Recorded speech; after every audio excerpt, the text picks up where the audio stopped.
buenas tardes a todos. Vamos a hablar un poco sobre relaciones arritmias ventriculares. Hay una plática también con respecto al tracto de salida del ventrículo derecho. Voy a empezar hablando un poco porque la anatomía, independientemente ya sea del ventrículo izquierdo o el ventrículo derecho, las arritmias que se originan, pues tiene un sustrato que creo que el electrocardiograma es lo que más ayuda para poder predecirlo. Ya los criterios electrofisiológicos que son muy específicos, pues ya corresponde al electrofisiólogo. Pero bueno, felizmente las arritmias del tracto de salida del ventrículo izquierdo, ustedes ven un corazón que está cortado del lado izquierdo, donde nos habla, donde se observa todo el tracto de salida del ventrículo izquierdo. Desde luego que hay estructuras adyacentes que también hay que pensar que pueden venir, pero felizmente un porcentaje no tan alto de las arritmias pues se origina de un 15-25% en el tracto de salida del ventrículo izquierdo. En la imagen que está en la parte inferior del lado derecho ven un corazón y del lado izquierdo de la primera imagen ven que está dividido los dos tractos, tracto de salida del ventrículo derecho y tracto de salida del ventrículo izquierdo. Las estructuras que están en círculo corresponden a las partes donde obviamente la anatomía define y pueden originarse. En la parte del lado izquierdo, del lado derecho de ustedes, observan también una vista coronal donde se alcanza a ver las imágenes del tracto de salida y del ventrículo derecho y del lado izquierdo. ¿A qué voy? Voy realmente porque la anatomía hay que pensarlo de un punto de vista tridimensional. Generalmente los patólogos, y eso lo digo porque generalmente ellos que revisan las piezas, ven al corazón como una imagen tridimensional para tener la relación de las estructuras. Y es así como realmente podemos definir cómo se originan las arritmias. Y si observan ustedes, la continuidad del ventrículo, del tracto del ventrículo derecho está cerca de la aorta. Y esto pone en evidencia que una parte del tracto de salida del ventrículo derecho, abajo de la pulmonar, tiene continuidad con la válvula aórtica. ¿A qué voy? Voy porque muchas arritmias, como ya se dijo en las pláticas anteriores, pueden alcanzarse ya sea del lado derecho o lado izquierdo por relación anatómica. Algo muy importante en las arritmias del tracto de salida del ventrículo izquierdo es que las arritmias originadas en las cúspides de las coronarias pues no está bien definido, porque realmente está más arriba anatómicamente del ventrículo izquierdo, pero si bien es una salida, vamos a decir una salida, pero realmente es una entrada, está por verse si realmente esta clasificación de las cúspides de las coronarias realmente obedecen a un tracto de salida del ventrículo. ¿Y esto por qué? Porque realmente el abordaje, cuando uno hace para eliminar la arritmia, puede hacerlo de dos maneras, ya sea un catéter que realmente no sobrepase la válvula aórtica, puede encontrar la arritmia cerca de esa parte, o bien que pase la válvula aórtica y se deflecta un catéter y en la parte subvalvular se puede eliminar las arritmias. Entonces, las cúspides coronarianas, pues realmente es una parte que hay muchas extrasístoles que se pueden originar, pero hay que pensarlo espacialmente.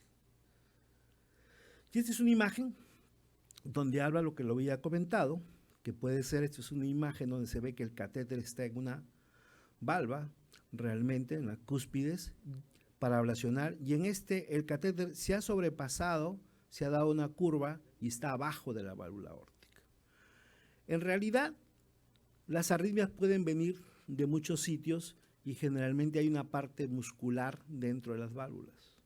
Y esto es muy importante porque dependiendo de dónde está el origen, podemos tener nuestra aproximación. Desde luego que si yo tengo una sospecha de una arritmia que se origina en el ventrículo izquierdo, generalmente, siempre, al menos en el laboratorio, siempre mapeamos el lado derecho.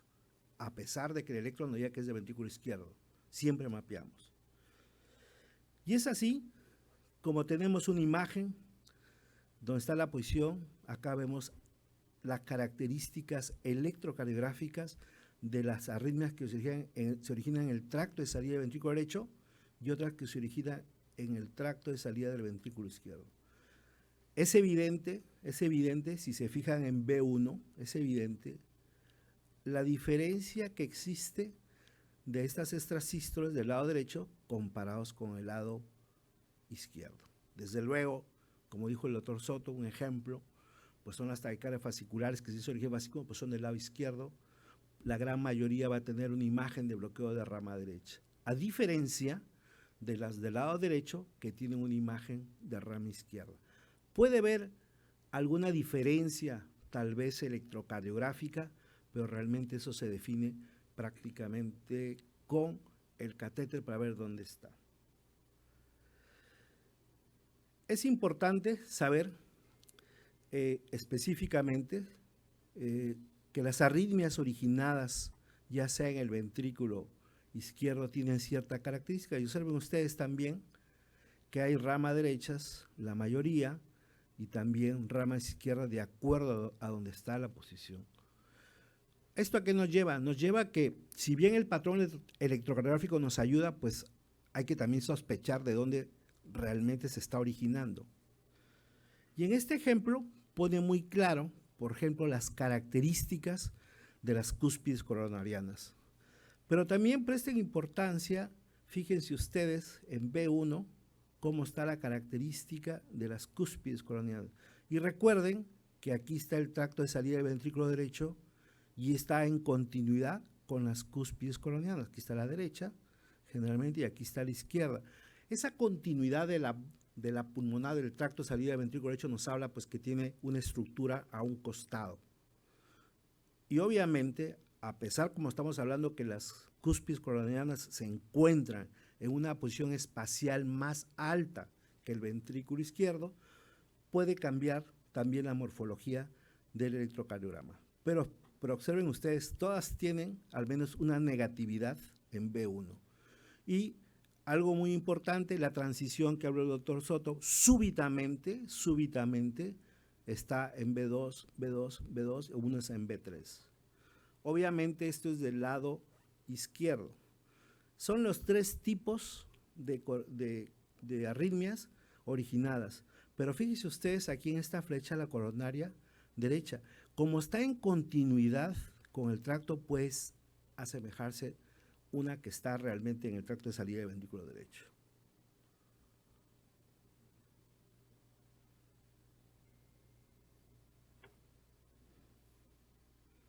Ahora, realmente hay otras arritmias, perdón, un nido mitral, ok. Hay otras arritmias que se originan, por ejemplo, el anillo mitral. Las características electrocardiográficas, observen ustedes, algunas en su porción anterior o posterior del anillo mitral. Aquí tenemos la 2, que es las características en B1 positiva, y la parte anterior o lateral, que también es positiva. La única diferencia electrocardiográfica puede ser que se encuentre una S más profunda en las dos y positividad en la cara inferior. ¿Esto de qué nos habla? Nos habla que las arritmias, incluso por la continuidad de las válvulas, pues hay que saber diferenciarlos. Hay extrasístoles o arritmias que se originan en otras estructuras y pueden tener la semejanza de esas arritmias. Pero los tres tipos de arritmias son las que se originan en el anillo mitral, en la cima, y el anillo mitral posterior, la continuidad mitraórtica como tal.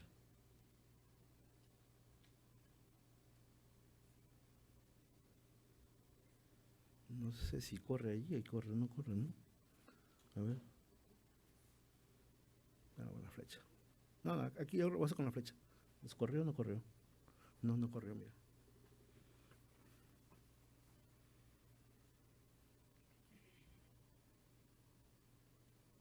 La que sigue nada más. ¿Sí? Ahí está. Hay una arritmia que generalmente el éxito no se alcanza tan alto. Las otras arritmias, ya dijo el doctor Soto, el éxito del tracto de salida pues tiene un éxito pues razonable, más de un 80% generalmente. Pero hay unas arritmias que están en una estructura que es difícil de acceder o tener, ya que esas arritmias se localizan en lo que se llama la cima del ventrículo izquierdo. En realidad esas estructuras a veces es difícil ablacionarlas y hay que entrar con otras medidas o tener la sospecha realmente de que puede estar en medio prácticamente del tejido, como aquí se alcanza a ver, puede estar la arritmia ahí y puede ser un poco inaccesible. ¿Qué características electrocardíográficas tiene? Pues aquí está. Generalmente estas arritmias tienen una característica clásica en D1 negativo, en ABL negativo, en la cara inferior puede estar positivo de 2, de 3 ABF, y en algunos casos puede tener una muesca en R, en B1 y una Q en B2, y aquí la positividad de estos. Este es un ejemplo de nosotros, un paciente chofer que tenía palpitaciones, y este es su electrocardiograma. El paciente tiene casi las mismas características, digo casi porque no lo tiene igual como el ejemplo, pero fíjense ustedes en B1 cómo la tiene, está aquí R, B2, B3 positivo. Bueno, este paciente, pues después del mismo electro llegó con esto, una taquicardia que se sostenía, y aquí lo interesante es de ver, comparar, porque tiene un latido en sinusal y un latido de la extrasístole, que se ve las características que cumple de una extrasístole originada pues en la cima del ventrículo izquierdo. Todo lo que está aquí es electro y hay que reconocerlo, porque ya el electrofisiólogo dependerá qué es lo que va a hacer, pero la importancia de esto es cómo vamos a hacer el diagnóstico, que ya ustedes lo saben. Siempre con historia, hay que ver que mientras yo más busque, realmente voy a encontrar más. Entonces, si tenemos realmente un Holter, vamos a encontrar la presencia. Y hemos hablado de carga extrasistolia, hemos visto qué tan frecuente está, porque hay de todos tipos, pero ¿qué utilidad tiene realmente saber todo eso?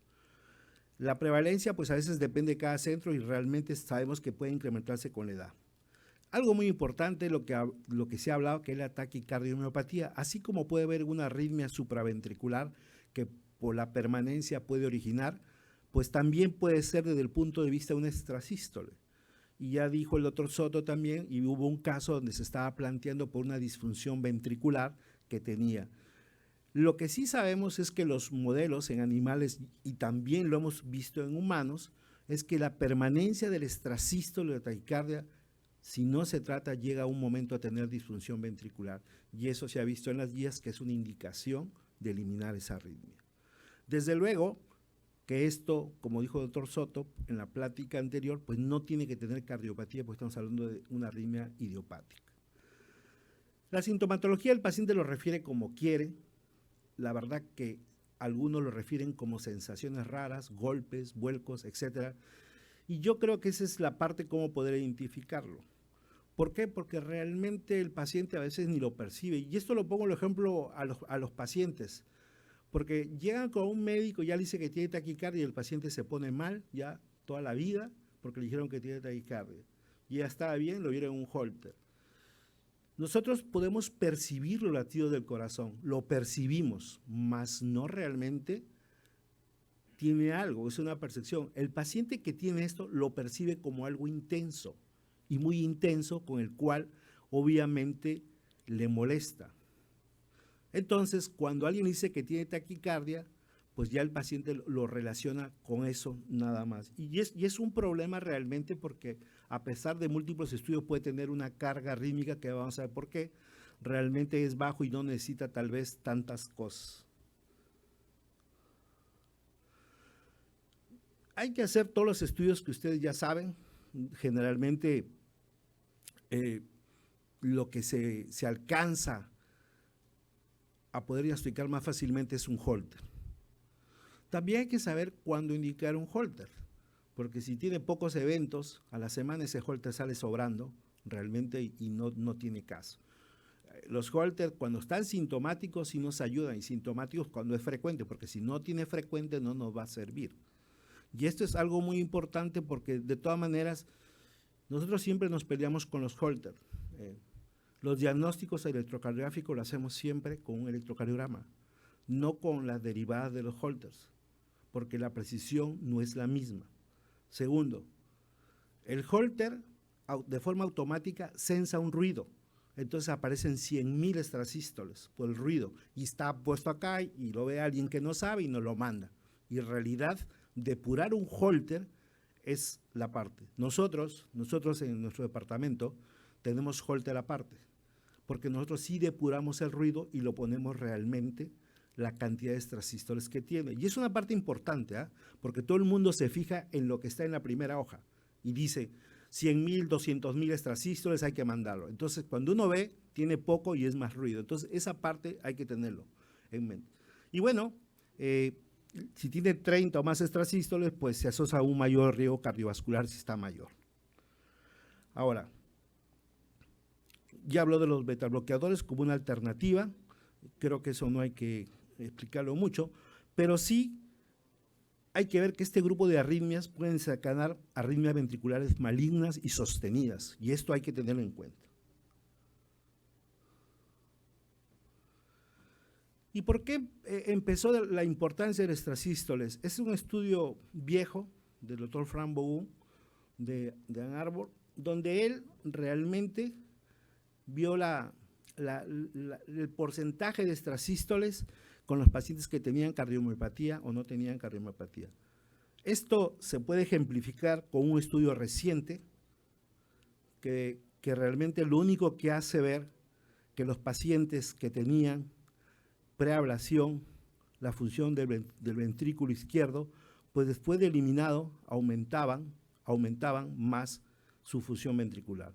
Ahora, el corte 24, 15, 30, si ven ustedes acá, está todo dispersos estos puntos. Entonces, realmente el porcentaje de extrasístoles va a depender mucho de cómo está el paciente y qué tanto tenga. Aunque hay un corte de 24% que habla de que puede tener taquicardia, puede tener menos extrasístoles tal vez, pero es más raro encontrarlo. Las indicaciones quedó muy claro, pues también el doctor Soto nos habló de realmente qué pacientes hay que hacer.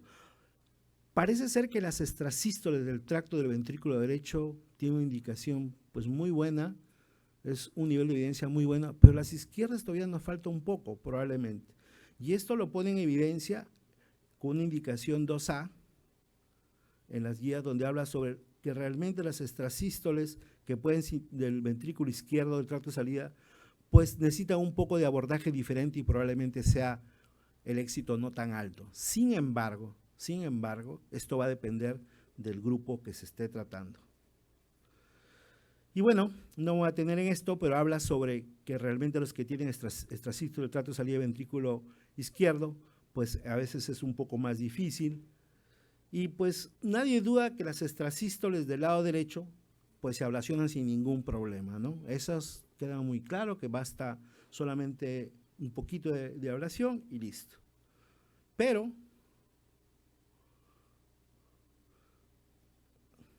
aquí les quiero pasar. El problema de las extrasístoles es que hay que ver en qué contexto está.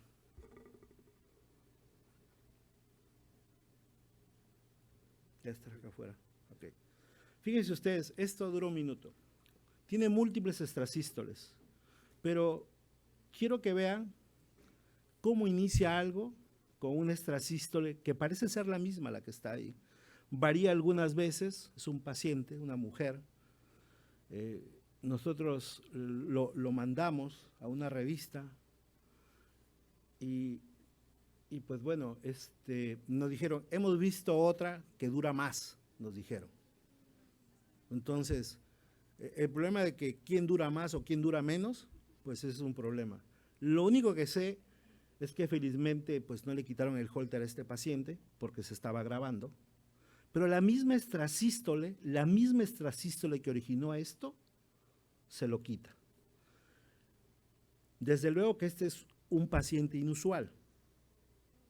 Es la misma característica del extrasístole. Bueno, déjeme contarle un poco a este paciente. Este paciente, si vieron el electro al principio, tenía un QT prolongado.